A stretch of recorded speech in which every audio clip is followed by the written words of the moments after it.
And I'm Junior. Hey everybody, welcome back. It's been another week of phenomenal football and phenomenal times. Zachy, how are you doing? I'm doing well, man. It's been good. Was able to watch a lot of games yesterday, even though my Spartan spell was still a good one. Yeah, how you doing, Boomer? I'm doing good, bud. Good game of football, good week of football. Good weekend overall. Got to be a certified bum this weekend, sleeping in pretty much every day possible, but still got to catch some good football this weekend. Got to see some good friends, and I'm here right back with you to talk about football. Yeah, let's do it. All right, diving right into our last week recap. Starting off, we got number 24 Virginia holding off Louisville in Louisville, 30 to 27. This game ended up going to double overtime. Virginia and Chandler Morris taking this one, making them number one in the ACC right now. Boomer, what are your It's thoughts there? nuts. 5-1 overall, 3-0 in the conference. Dude, if you had told me before the season started that Virginia, of all schools in the ACC, was going to be number one after week six, yeah, I would have said, yeah, shoot me now, because I thought that would have been like ridiculous. Virginia to me is a basketball school. Virginia to me is nowhere a football school. Not only that, beating FSU last week, like get out of town. Double OT thriller, man. I feel like we've had a lot of double OT games this year. Virginia's cooking, man. They got something in the works. Let's see if they Yeah, keep this momentum up through the season, man. and it's clearly consistent, not just a flash in the pan. So good on them. Yeah, I Yeah, mean man. Chandler Moore's doing it through the air and on the ground. Cavaliers are really cooking. Yeah, They're cooking with gas, dog. I think Virginia's got a really good shot of taking it to the end of the season here, man. We'll see. My first pick for last week's recap is the Vandy game. So number 14 Vandy goes down 14 to 30 at number 10 Alabama. There was a lot of talk going into this game. Diego Pavia obviously having a crazy good year. Both teams were coming in with no losses. Or I take that back. Bama had the one loss against FSU. But yeah, I think there was a lot of talk going into this game of like what quarterback's going to shine. Unfortunately, Pavia falls short in Tuscaloosa with those two interceptions. Ty Simpson balling out, 340 yards, two tutties, and an interception. I think it's really kind of like a statement game for Alabama this year, man. There was a lot of talk from the haters of if they're going to like be anywhere relevant to where they've been in the past. I mean, they really just came in, made a statement that they're still a force to be reckoned with in the SEC. I could see them really, making this, sort of like a leapfrog, game for the rest of their season. Really, going down the road in the SEC and coming out, in the playoffs at the end of all this. yeah. I mean after a pretty tragic start to the year with the Florida State loss, beating Georgia in Georgia and then getting this revenge win over Vanderbilt, pretty big time for Kalen DeBoer and the Bama program. Like we said last week, Ty Simpson, very impressive. Threw a pick this week, so it wasn't perfect, but still a really great performance overall. Yeah, man. And yeah, Diego Pavia falling short. I will say too, this might have been on Vandy a little bit, kind of their fault, because they did invite Johnny Manziel on the sideline, and he was on their sideline during this game. It was on their So sideline. might have been a little bit of bad luck they brought upon themselves there, but who's to say for sure? um, Johnny Football. yeah, Johnny Football.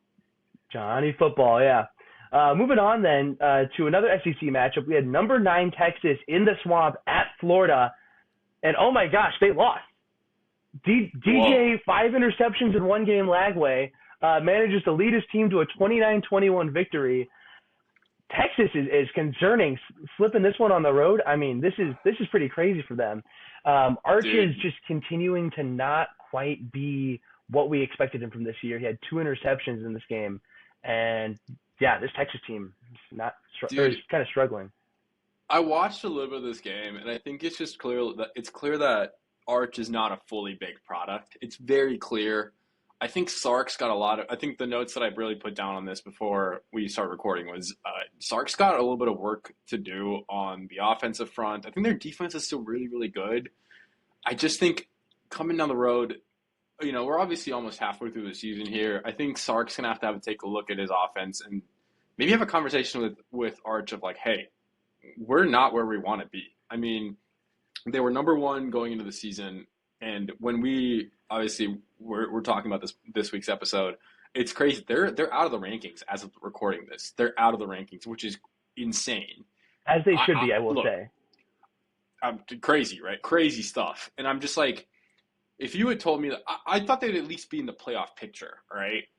like I just think there might be some tough decisions to come just on this season. Might be a stretch of a statement, but at the same time, like Texas is not where they want to be. There's a lot of potential in that team, and it's just like they're not executing. And so I I thought they were going to come out of this with a win, and the fact that they didn't says a lot. And so, especially against a Florida team, as we've talked about in the past on this podcast, of just being uninspiring. And so, yeah, man, Texas takes the L. But moving on, we had Boise State going into South Bend. It's their first time ever being in South Bend, which is something I did not know about, or playing in South Bend. Yeah, first time ever going in and playing the Irish. They take the L, unfortunately, 7-28 against Notre Dame. I think the game. Unfortunate, as if you weren't rooting for the Irish. I don't know what you're talking about. Me biased towards Notre Dame? No. I will say this. I watched this game from start to finish. Man, both sides had an insane amount of penalties. For context, so Boise State had 13, Notre Dame had 11. I think before going into this game, Notre Dame averaged 4.5 penalties a game. And the fact that they had 11 penalties on the game, this was insane. Like there were some really, really, really bad calls by the refs. There was one PI call that just genuinely my dad and I were kind of flustered about. But having said that, their quarterback Madsen is a baller. The stats obviously say otherwise. I mean, he threw 4 picks, but at the same time, I mean, he was the only guy on that team really, putting up anything. And so, shout out Boise State for doing that. But I think the bigger thing to look at in this game is that the Irish are slowly building momentum. Now, we've talked about this, right? The only way Notre Dame makes it back in the playoffs this year is if they win out. Having said that, they're building that momentum. CJ's getting that offense moving. Defense is finally figuring things out on the other side of the ball. We'll see how the Irish, kind of play out the rest of the year. Yeah, and I got to say, I'm impressed that Notre Dame was able to get this win in fairly dominant fashion, or at least, pretty well-controlled manner. Yeah. I thought they were going to win this game. I thought Boise State was going to be a real test and potentially bounce Notre Dame out of the playoff picture for good this year. So props to the Irish for, buckling in and getting the win. At one point, it was 7-6 Boise State Irish, and I was having NIU flashbacks from last year, and I was like terrified. I was looking at my dad, and we were terrified. At least for that, I mean, NIU was just not a great football team. I mean, they weren't like bad, but like they were decent for like a group of 5 team. But this Boise team though is a bit more understandable. But still, though, I get what you're saying though. Yeah, having those flashbacks, yeah. 100%, man. Moving on, going back to SEC country, we've got Mississippi State at Texas A&M, falling 31-9. Texas A&M getting the pretty big win at home there. They're just racking up SEC wins at this point and making a statement halfway through the season, which is, really establishing themselves as a top team in the state of Texas, which I'm sure for you over in Dallas and Texas as a whole, maybe feeling some of those emotions a little bit. Yeah, man. I mean, it's crazy to think how Texas was ranked number 1. They've fallen out of the rankings. A&M is balling this year. They're number 6. They were number 6 going into this game. Like, they're proving that they've got the team to do it. I mean, they're going to be dominant force, not only in SEC, but also playoffs down the road. I'm thinking, man, we'll see how things play out. We got to give props to Mike Elko for getting this program turned around pretty quickly and competing at a really high level. I mean, he seems to already, we talked about the not having like an AP top 10, no road ranked wins up until that Notre Dame game a few weeks ago. I mean, this is really impressive. That he's been able to, break through some of these barriers that the program has struggled with for a decade plus now. So he seems like he's got that program turned around and, knock on wood, but I think we'll be seeing the Aggies in the playoff this year. Elko Ball, man, he's a gritty guy. He's put that mentality in the team. Like, it's pretty apparent. Having said that, let's move on to my last game for the recap for this past week. We had number 14 Iowa State going into Cincinnati and taking the L. We both, Zach and I did not see this coming. I didn't see this coming. I thought Iowa State and Rocco Beck, the way they've been playing, I thought they'd take this one and carry this one out like easily, all right? And for the fact that the Bearcats to not only upset them, right, but really just like, prove that they can, shake up some teams is pretty incredible. Beck continuing to ball, but it sucks that they came up short.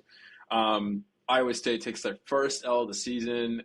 it's going to be interesting to see if they make it back in the playoffs or if they're still back in that playoff picture. We'll see. I think Rocco back to still him, but you never know. Yeah, I mean, you put up 30, maybe, maybe they could try to get, 40 everything, but it isn't like the offense was that big of a problem in that game. It's obviously more the defense. And I will Yeah, say, I don't even know if this is saying as much about Iowa State's defense as it is about Cincy's offense. yeah, Brendan man. Sorsby, the quarterback for Cincinnati, wow, that kid can move the ball. I mean, I really like a dual threat quarterback. Michigan State's got one, Aiden Childs. Love watching him play, but just in general, love seeing a quarterback that can make some quick throws or deep throws, and also just Yeah, put it on man. the ground if needed. Brendan Sorsby is a baller. That kid will just like Dog. run and get you what you need, Dog. and it's cool to watch that Cincy offense. If you haven't watched them this year, you got to check out Cincinnati because they are fun to watch.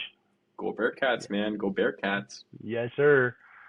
And moving on to our last game recap of the week, and as I would like to call it, my game of shame, after I laid it all out on the line last week, saying that UCLA was going to go winless the rest of the season.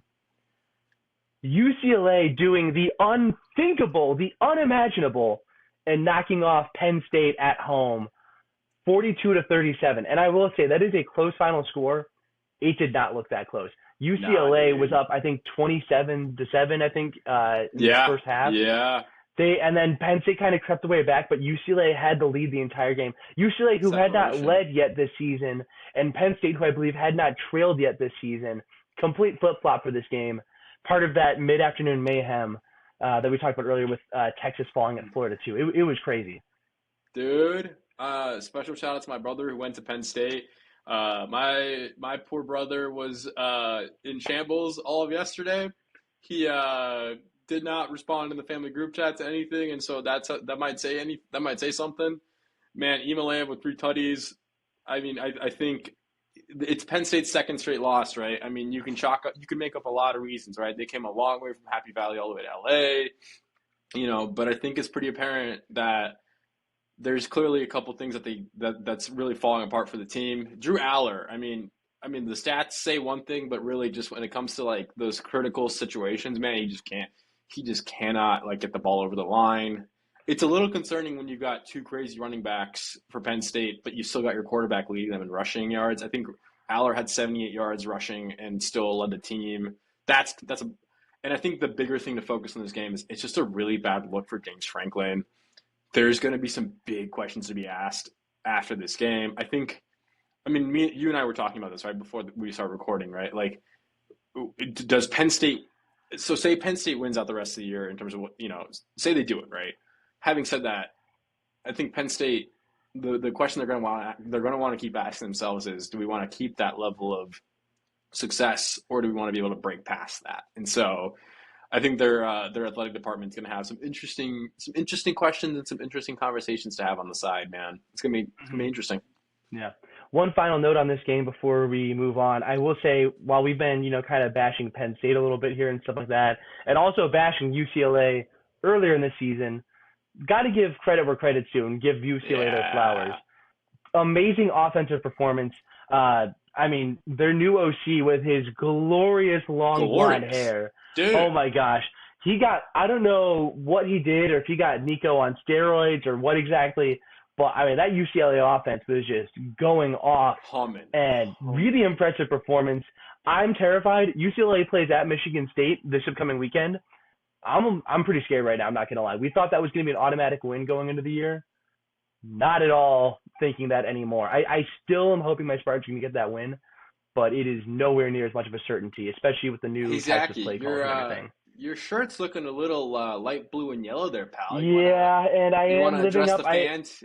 Yeah, I am a man of my word. Last week when I made my UCLA winless claim, I did say that I would wear this shirt that's UCLA colored. It's not a UCLA shirt, but it is kind of that color though. On our podcast in the event of UCLA winning this year, I'm gonna Folks, say I yeah. I I thought they were gonna win at some point. Probably, like it just seemed inevitable. I didn't. This is not what I would have expected. This is just Oh, heck crazy. no, dude. Heck no. And for folks at home, I tried to make Zach go shirtless and put this on the pod. I tried. He didn't budge. But at the same time, a man of his word, and I respect you for doing it. If you want to be shirtless, we got to put that behind a paywall. That's fair. That's fair. All right, let's move Anyways, on to our yeah. yeah, Let's move on yes, to our next sir. section. It's Boomer's bold take of the week. Boomer, obviously, having his bold take so far this season. Why am I talking about myself in the third person? That's our thing. We do that. That's our We do thing. that That here is on our Boomer thing. Jr. We talk in the third person. That is our thing.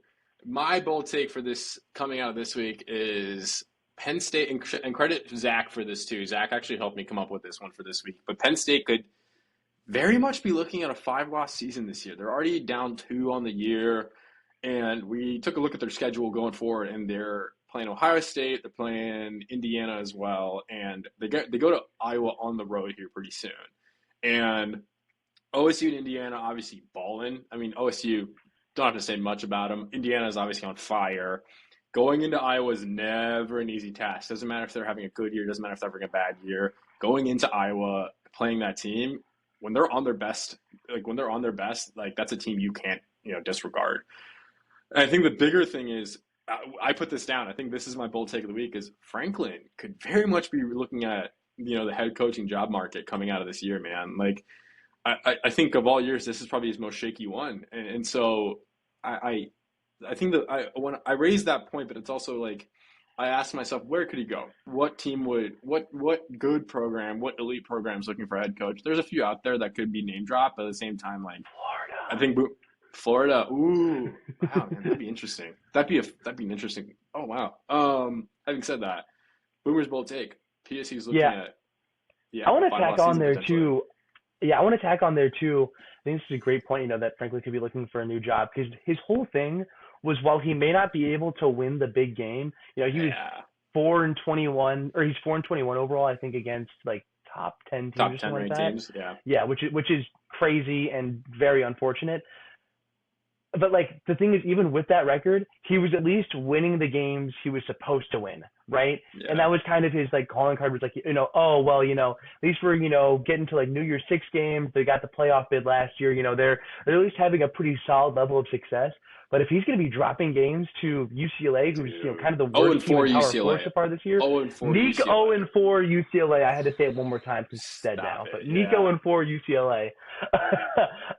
Yeah, I mean that's really concerning. Grant, I know it's on the road. I know it's a lot of travel and stuff, but this was kind of the only thing he really had left is that he was at least winning the games they should. So very concerning. James Franklin might be Dude, hunting through the classifieds at the end of the year. we'll see, man. Yeah, there's Boomer's bold take of the week, pal. Yeah. All right. Yeah, we'll move on then to Junior's jumbo stat of the week. And that is, I guess, I don't know if we want to say number 3, maybe third, however you want to do that, but 3 is roughly the magic number here There we go. because that is the rank of the Oklahoma Sooners scoring defense in all of FBS. You might be thinking, okay, yeah, Oklahoma ranked, I think, like number 6 in the country right now. Got Brett Doing pretty Venerables, well. who's, defensive-minded coach. Oklahoma's been having good defenses the past couple of years. Why is this a big deal? Well, I'll tell you why it's a big deal. Because they are not only the only team in the SEC, but the only team in FBS to not have forced a turnover so far this season, which is Dude, that's crazy. wild. Yeah. So for a team to be leading that high in scoring defense, not even forcing a turnover, let alone getting a defensive touchdown, insane and extremely impressive. Shout out to Brett Venerables and the Sooner staff putting together a just absolutely ruthless defense. Although I will say they are probably going to be one of turnovers, especially in the upcoming game we're talking about this weekend with a rival of theirs. But Yeah, still, man. very much so getting it done even without turning the ball over. Big time, pal. Big time. Yeah. Interesting stat. Interesting stat. We're gonna move on to our next section. We got playoff impact games of the week. Kick us off, Zach. Oh, baby. You know me. I'm a little bit of a sicko guy myself, a little college football sicko action. That's why Stop. I'm looking to Stop. I believe it's Friday night action. Number 24 USF at North Texas. That's right. We're talking group of 5, baby. Playoff impact. You might be thinking, why is this a playoff impact game? Well, obviously, number 24 USF. We talked about them. We love them on this podcast. Yeah. Have the win over Florida earlier this year. So they got a quality win as well as destroying Boise State at home. So they got that bit of the resume. However, they do have a loss on their schedule now that occurred at Miami. Quality loss, about as good of a loss as you can get this year so far, but a loss nonetheless. They're sitting at 4-1 and playing at a North Texas team that's 5-0 and I believe one of the current kind of front runners to make the college football playoff, despite being unranked at the moment. I don't Dude, think both of these teams make the playoff, but I think the winner of this game will be very well positioned to win the American Conference and punch a playoff bid. yeah, I live about 30 minutes, maybe a little bit further away from North Texas's campus, and I had no idea that we're 5-0, which is wild. And having said that, I mean, go off, I guess. Go off. Yeah, man, we love USF on this podcast. If I had to pick a winner, I'm thinking USF comes away with the dub on this one. But having said that, love a good shakeup, pal. I'm going to shift Mm-hmm. our focus a little bit back over into the Big Ten. We've got a huge matchup. We got number one OSU going into Illinois. We got a 5-0 team and a 5-1 team, both top 20. They're both ranked in the top 20. I think this might be one of OSU's biggest. This might be their biggest sort of competition yet in the season. Yeah, they play Texas, but at the same time, Texas is not really Texas, and so Illinois has got the mojo to do it. Having said that, they just got to be able to find it in their bag, and so we'll see, man. I'm gonna be rooting for the Illini in this game. I love to see an upset. I love to see an OSU upset, and so yeah, man, the big game to look forward to for sure. Absolutely, yeah. I mean, Illinois got it done. What was that? Last week, I believe, hosting USC. So, good win then. However, they did get thrashed at IU. So we'll kind of see Yeah, what shakes up there. But Julian Sayin did get that road win at Washington last week. However, we'll see, how he fares at a ranked road opponent Big now. Ten So, team, man. Big Ten team, man. yes, sir. Moving on then, a little further south in SEC territory, we've got number 8 Alabama at number 14 Missouri, which is actually funny enough kind of nearby the Illinois location where that game Yeah, can be played. But yeah, we got 4-1 Alabama, number 8. Obviously, everybody knows everything about them. But number 14 Mizzou, who I really like, they've got Penn State transfer quarterback Bo Prabula there. 5-0 on the season, had a big quality win earlier in the border war against Kansas. I like this Mizzou team a lot. I don't know if they will win this game, but I think the home field advantage definitely isn't going to hurt them. nope, This is going to be big. If they win this game, that is going to seriously solidify them as a college football playoff team. They'll have more games they need to 100%, win, but this will be a 100%. statement victory. The entire nation will be on alert if they get this win. Huge, man. Huge, man. I think this is the time to do it if they do it right. And so, definitely an exciting game to watch. I'm gonna be rooting for Mizzou in that game. So we'll see, man. You and me both, yeah. Biggest game I think going into next weekend, man, is number 7 Indiana at number 3 Oregon.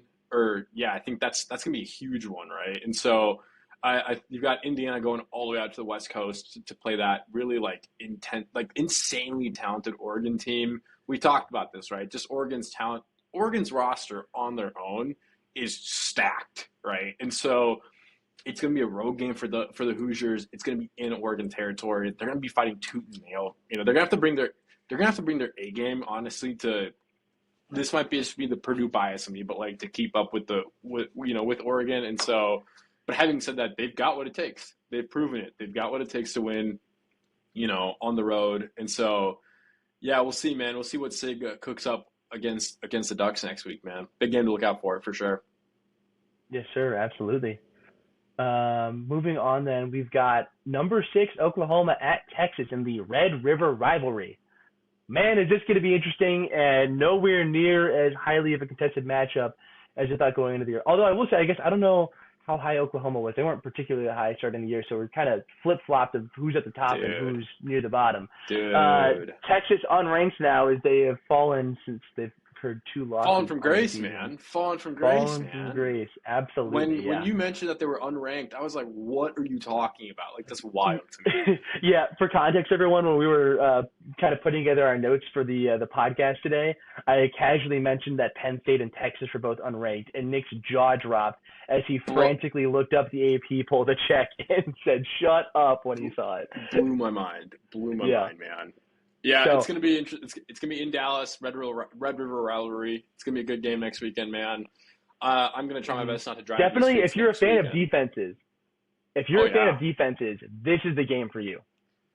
Yeah, and I think this is going to be a big test for Arch, man. I think this is going to be a big test for Arch. This is going to be a game where he's going to want to prove something, right? And so they're going to be in Dallas. They're going to be playing in the Cotton Bowl, man. Obviously, love that game. So we'll see. One last note: this would be so Texas and so Red River rivalry of them for Texas to just whoop on Oklahoma like a 38-10 score or something like And that. they've got the Um, chance to do it. hmm They've got the chance. OU's down their starting quarterback, right?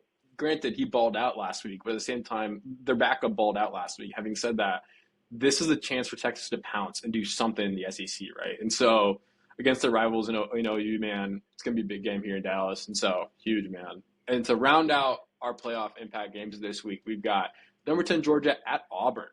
Now, both teams looking good. Both teams looking really good. Obviously, this, so far in the season, I think this is going to be a big one in the SEC because we talked about this, right? Georgia's looking good, but at the same time, there are some gaps in that team. And I think if Auburn can find a way to kind of sneak through those gaps, we could be on for a really, really cool game to watch, man. Yeah, yeah. I think this is one we probably wouldn't be talking about if it was at Georgia, but just because it's going to be in Jordan Hare, playing at Auburn, this could be an interesting one. This is Auburn's going to be fighting to just stay alive for playoff contention with 2 losses already, and not that I think Auburn has a great shot at making the playoff, but this is obviously do or die for them, as will be every game Huge. pretty much for the rest of the season. But like you said, a Georgia Huge. team with gaps, this would be a statement victory for them. So Yeah, man. we will Could definitely see. shake Yeah. up the SEC, man. Could definitely shake up the hmm SEC. For sure. All right, Moving pal. on then to our Boomer Junior Blitz, our final segment of the week. We'll go ahead and start off with a game we talked about a little bit earlier just now. Number 7, Indiana at number 3, Oregon. Oh, man. Oh, man. Oregon minus 8.5 here. I think they're going to be putting up too many points on Indiana. I Yeah. think Indiana is going to struggle in this road environment. Yeah. Oregon was a team that, when they came into the Big Ten, they were, you know, obviously a proud program and everything, as they should be. But I think a lot of the Big Ten schools, especially some of the more Big Ten powerhouses like Ohio State, Michigan, were like, oh yeah, cool, whatever. But like, play in the shoe, play in the big house. You can't beat Yeah. that. And then Ohio State played at Oregon last year and found out what it was like to play in the Pacific Northwest at Oregon in Eugene. Dude. I like Indiana's team, and I think if this was in Bloomington, it would maybe be a closer fight. However, I think Dante Moore and Dan Lanning have this Oregon team cooking. I like Oregon minus 8.5. I think I do. Indiana's going to have a good showing. I just think Oregon is just that good that they're going to be a class above Indiana. You can see when they play, they're hungry to win. They're hungry to, get revenge off of their playoff performance from last year. And so, yeah, man, Dan Lanning has got that team cooking. I don't know what's in the sauce in Oregon, man, but they got something wild out It's there. the duck sauce. It's got to be the duck It's sauce. the duck sauce, dude. Clearly, man. My first pick for Blitz this week was the Pitt game. So it's Pitt versus number 25 FSU. And I'm actually going with Pitt plus 9.5 here. FSU's looking a little shaky, and I think in the ACC, right? They're both evenly matched. They're both 3-2 on the year, and I think Pitt could honestly upset FSU here because we've seen, right? FSU's got weaknesses. FSU's got gaps, and if Pitt plays their best ball, which obviously I don't know how good that is, but they have a shot to pull this thing off, man. And so it could be a little sneaky field goal to walk off the game, but man, I think Pitt covers on this one. Yeah, I think that seems fair. Pat Narduzzi's a little stinker with that Pitt program right there. They seem like the kind of team that they're not consistent. You wouldn't want to be like cheering for them because they're going to drop some games that they should win. However, they're going to play above and punch above their weight class a little bit and get some wins. And Absolutely. it seems like a prime opportunity to do it for an FSU team that's kind of at the edge of the rankings right now. Moving on, we got number 15 Michigan at USC. Not super highly ranked. Obviously, USC not ranked at all. Michigan's kind of mid-teens. However, I will say these teams are both 4-1. They're in the Big Ten. They can both have 2 losses and make the playoff if they win the rest of their games. So, while the winner of this game doesn't eliminate themselves from the playoff picture, they're going to have some harder opponents down the line that may as well probably eliminate them from it. And so I think because of that, the winner of this game is going to be the one that kind of survives and has a more realistic chance of making the playoff. This will be interesting.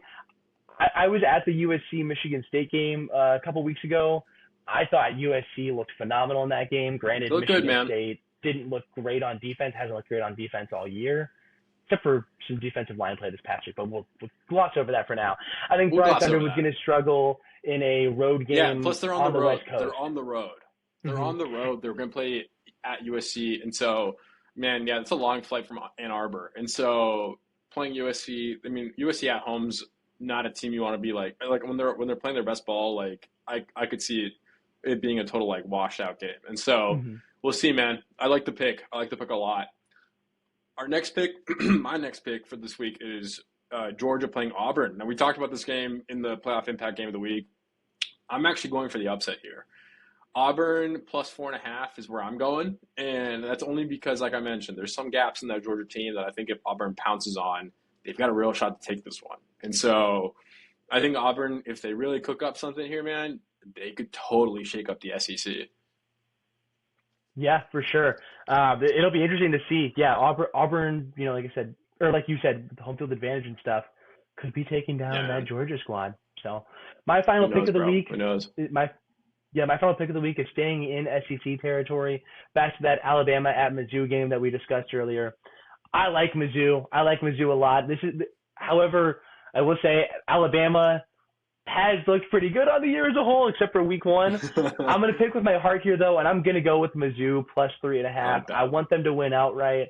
I want them to get that win. This would be huge for their program. We'll see if they pull it off or not, but I think Mizzou's going to put up a heck of a fight, if not cover, if not win this game. So I'm going They've Mizzou got plus what it 3.5. takes, man. On their best Mm-hmm. day, they've got what it takes, and this could very much so be their best day, right? Mm-hmm. And it'd be a statement win. We talked about that, right? It'd be a statement win for Mizzou, and I like that pick a lot.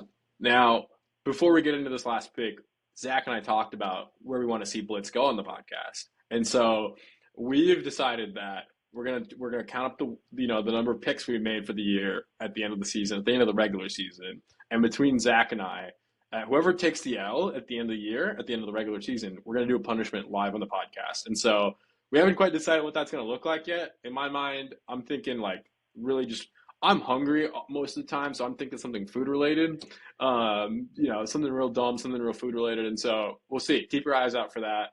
And having said that, our last pick for Blitz this week is number 22 Iowa State at Colorado. And I'm going with the Cyclones on this one, minus 4.5. The Buffs really just not looking that good this year, man. And I think Rocco Becht and that Cyclone team is going to look to bounce back from the L they took this past weekend. And yeah, I think it's a safe bet to make to call Iowa State coming up with the win on this one, man. Yeah, Colorado feels like a team that's always going to take the over on because they can score the ball, but they cannot stop anyone from scoring the ball. And when For you their got a life. proficient Iowa State offense led by, a pretty talented quarterback and Rocco Becht, I think it's just inevitable they're going to get like a maybe 14-point win in this one. So, Yeah, yeah, I I think like that's the fair. Cyclones too. I think Yeah. that's really fair, man. Yeah. Hmm. Yeah.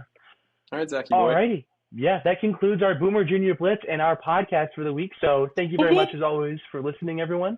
As always, make sure to like, subscribe, rate, follow YouTube, Spotify, wherever you're listening to this podcast. We're always down to hear some feedback on stuff, so feel free to email your questions and feedback to officialboomerandjunior@gmail.com, as well as following us on our social media. We got Instagram, TikTok, and by the time this podcast is aired, we will have a Facebook page going. That is Let's my go. exact guarantee of the week. And Let's hopefully go. it's better than my UCLA being winless guarantee last week. But anyways, yeah, you can find us on social media at Boomer and Junior everywhere. So make sure you do that. We've got some fun extra content with kind of instant reactions, other fun stats and things like Heck that. yeah. So make sure to check that out. So Thanks anyways, for listening, everybody. absolutely. Yeah. Thank you, everyone. Have a great rest of your We'll see you next week. Bye, guys. Bye.